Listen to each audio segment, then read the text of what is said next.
Yo, what is up guys, welcome back to the channel.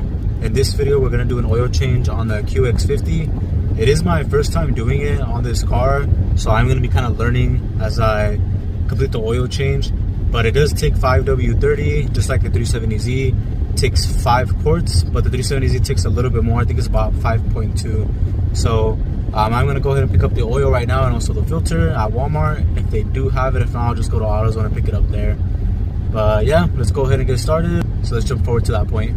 Alright guys, so we picked up the oil filter, and it actually turns out it's the same exact one for the 370Z, for the QX50, and also for many other models as well. For example, like I believe there was a G37 on there, a few other ones that had the same exact filter, so they're pretty interchangeable between each one. Now I did pick up this one, and I also picked up a Fram one. The Fram was actually like the same code, 6607, just had like a different number in the beginning. And then there is the mobile one, which is a lot more expensive. That one is M1108A. I'll leave a picture somewhere around here where I saw it on the book. But that one was like 15 bucks just for one. And then with this one, it was $6 for one. So as you guys can see, the math, you're going to spend over like 30 bucks on two of them. If you have two cars and have the same one, that's 30 bucks. And I paid, I think it was like 14 bucks for both of these right here with tax and everything. And the Fram one was actually about 10 bucks for each one. So I was 20, so I'm going to return those as well. But yeah, let's go ahead and get started. And we'll see how easy the job is with the QX50. I do have to let it cool down though, because I have been driving it today. So I'll most likely do the 370Z first. And then I'll move on to the QX50 once it cools down. And I have my oil over here. Oops. Which is a 5W30. Full synthetic. And then I got two, these are 5 quarts. It even says at the bottom, 5 US quarts. And one is going to be for the QX50, one is going to be for the 370Z, and then the additional that I need. Usually the 370Z takes more than 5 quarts, so that's what we're going to be using this for.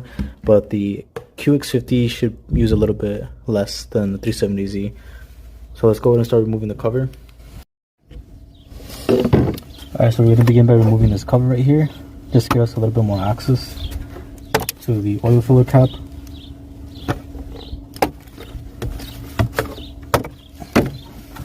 Just has these like clips holding it in. And then here's the filler. So I gotta take that off.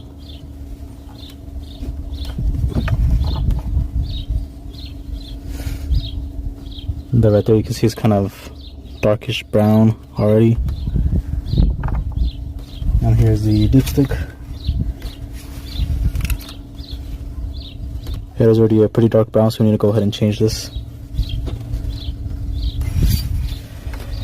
So let's go ahead and go under the car and check it out. And now I'm going to go ahead and grab my rotor. I'm going to stick it behind the wheel so it doesn't go forward. I always have a rotor laying around for that. And then here we're going to jack up the car from that little bump right there. You guys can see that the jack is right under. Try to zoom in a little bit. You guys can see it right there. That bump, you want to jack it up right there. That's the point where you can actually lift the car up. And then you can put jack stands on the side so it doesn't fall down.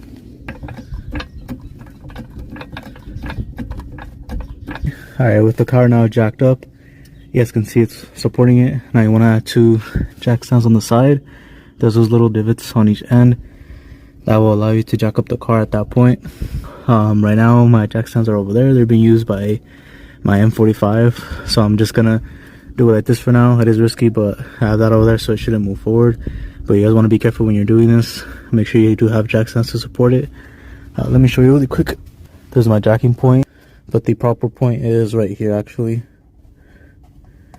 That's where you want to have it supported from. Okay, so the oil filter is right here, and it's actually in a pretty tight spot. I thought I was gonna have a little bit more space to be able to take it off by hand, but usually it's righty tighty, lefty loosey, so you have to turn it counterclockwise in order to remove it.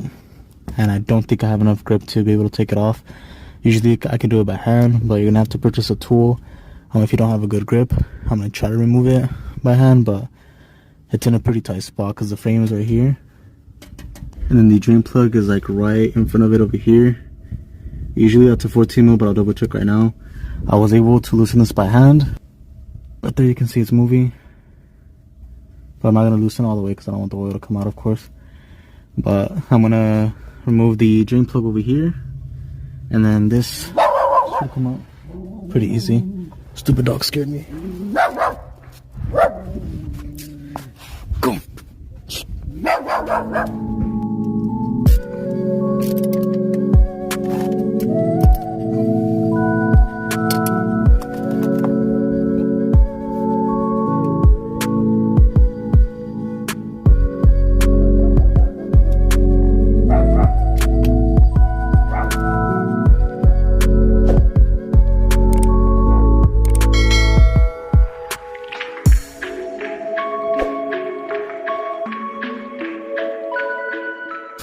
Alright, so far that looks like a lot more than 5 quarts. That's actually pretty close to, looks like almost 7, because that's a 7 quart oil pan. We still got to remove the oil filter right there, so that means that even more oil is going to come out.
Since I know that more than 5 quarts came out of the car, I'm automatically going to go ahead and throw in the full 5 quarts or the gallon that I picked up into the engine.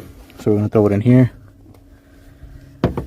And then after that, I'm going to add most likely a little bit more, but I'm going to check the dipstick to make sure that's at a good level. But right now it's empty.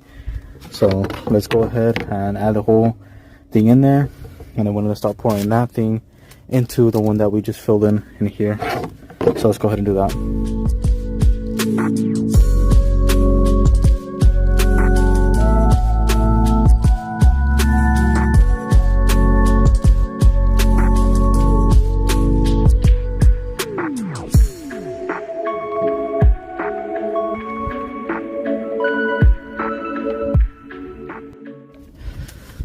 Alright, so here is the gallon that I filled up the entire way, and then we still have quite a bit left in here.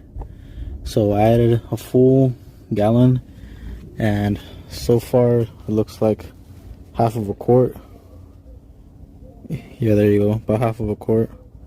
So we'll see how it looks. I'm gonna let it sit for a while, and then we'll check it, turn it on, let it run for a bit, let it sit there again, and then we'll see what the level is at. Now once you filled up the engine with oil, you want to go ahead and reset the engine light. So right here you're going to go into your settings, and you're going to toggle through these little squares until you can get to the one that says engine oil. So there's quite a few. You can see that there's over, I would say, 10 different control units that you can go through, and then it says that you're going to hold on to the square button and it should reset it. And there you go. Now to reset, it says the next one's going to be at 7,456 miles. I always do it at 4,000 miles. I think it's always better to do it within that range. Usually 10,000, even by 4,000 the engine oil is already like dark black, so you want to change it before even reaching 5K. Alright guys, so I forgot to show you this, but I've been driving the car for a few thousand miles already, and when you look at the dipstick, the oil level should be right below that top line. If it's over it, that means there's too much oil in it. If it's too far down, like under halfway, then you need to add some in there. But usually it should be really close to that top line and you should be good. And let the car sit there for a while, let it run for a bit, turn it off, let it sit for about an hour, and then check it again. If it's right at that level, you should be good. If not, you might have to take some out And the only way to really take out oil is to take off the drain plug and then check it again. Alright guys, so we're gonna go ahead and end the video right there. Hopefully you guys enjoyed this video on the QX50. I know it's my first one on this car, but I do want to make more videos. I was supposed to do an overall review of the car before posting this one, but the oil change came first. I haven't really had a chance to do an overall review on the QX50, but that will be coming up next, hopefully within the next few videos. But I went ahead and picked up another car for my Hot Wheel collection. It's a series that I'm doing, just collecting Hot Wheels, showing you guys which ones I pick up. This is actually a car that I was interested in picking up back when I was looking for another car, which is a Cadillac CT-SV. This is a very nice, sporty sedan that comes with an LS engine in it. And then the newer years, I don't think it's this one specifically, but the newer years, like after this one, come with a supercharger. This is for sure a dope car for somebody to own. I was interested in one of these, and I kind of wish I would have had one. It's pretty dope. Maybe later in the future I'll get one, but it's for sure a dope sports car. I'm gonna add this one to the collection. As you guys can see, it's filling up, and hopefully I can purchase something to add onto the wall. That way we can expand the Hot Wheel collection moving forward. But yeah, that is pretty much it. If you guys have any questions, any videos that you guys want to see on the QX50, let me know. There is things I want to do to it cosmetically. I don't plan on doing anything performance-wise just because it is a smaller engine car. It does have a turbo, CD or VC turbo on the car, and there's not much that you can really do to make it like faster or sound good. It is a 4-cylinder, so it's not really going to sound good from factory, and or if you add any like exhaust work and stuff like that. So my main goal is just to make it look a lot better. I already looked at splitters, I looked at wings, and they're pretty overpriced in my honest opinion, because a lot of the things that they're making for this car, they're either plastic and they're not like a really good material. There's like a few splitters, wings that really look nice, and I do want to make the car stancier, so push the wheels out a little bit more, maybe change the tires, but that's something I'll be looking forward to in the future. But yeah, thank you guys so much for watching. Hopefully you guys liked the video.